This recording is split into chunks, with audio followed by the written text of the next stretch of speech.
Taxi ने रिया को black thorn हिल के नीचे उतारा ही था कि सूरज की आखिरी नारंगी लकीरें गायब हो गई। पहाड़ी पर बना उसका चाचा का पुराना मकान, टूटी फूटी खिड़कियों वाला, अंधेरे में किसी दैत्य की परछाई जैसा दिख रहा था। वह खुद से कहती रही, डरने की क्या बात है, लेकिन दिल उसकी बात नहीं मान रहा था। घर में कदम रखते ही उसे एक अजीब सी सर्द हवा महसूस हुई। लाइटें धीमी धीमी टिमटिमा रही थी। लकड़ी और जंग की मिलीजुली गंध हवा में तैर रही थी। उसी समय थक, ऊपर की मंजिल से आवाज आई। रिया का दिल धक से रह गया। घर तो खाली होना चाहिए था। मोबाइल की टॉर्च ऑन कर वह धीरे धीरे सीढ़ियां चढ़ने लगी। हर कदम के साथ हवा भारी होती जा रही थी, मानो घर सांस ले रहा हो। ऊपर पहुंचकर उसने एक लंबा सा गलियारा देखा। दोनों ओर पुरानी पेंटिंग्स टंगी थीं, उसके चाचा के पूर्वजों की तस्वीरें। पर एक बात ने उसकी रूह जमा दी। हर तस्वीर की आंखें नुकीली चीज से खुरची गई थी। अचानक फिर आवाज आई, कुछ घसीटने जैसा, सबसे आखिरी कमरे से।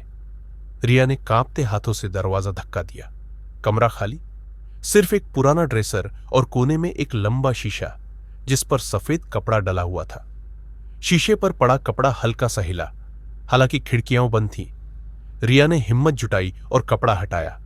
शीशे में उसके पीछे एक आदमी खड़ा था, लंबा, काला सा, चेहरा धुंधला जैसे किसी ने उंगलियों से पोंछ दिया हो। वह पलट कर देखती है, पीछे कोई नहीं। दोबारा शीशे में देखती है। अब वह साया और करीब आ चुका था। उसने धीरे धीरे अपना सिर एक अजीब कोण पर टेढ़ा किया, फिर हाथ शीशे पर रखा। काले धुएं जैसा धब्बा फैल गया। कमरे में एक फुसफुसाहट गूंजी, किसी एक जगह से नहीं, चारों ओर से। तुम्हें वापस नहीं आना चाहिए था। अचानक शीशा अंदर से दरकने लगा। Crack crack crack. रिया घबराकर गलियारे में भागी। अब दीवारों पर लगी पेंटिंग्स उसके नाम फुसफुसा रही थीं। उनकी खुरची हुई आंखें मानो उसे घूर रही थीं। जैसे ही वह नीचे आई, मुख्य दरवाजा अपने आप जोर से बंद हो गया। पीछे की लाइटें एक एक करके फटती गईं। अंधेरा उसे निगलने जैसा पीछा कर रहा था।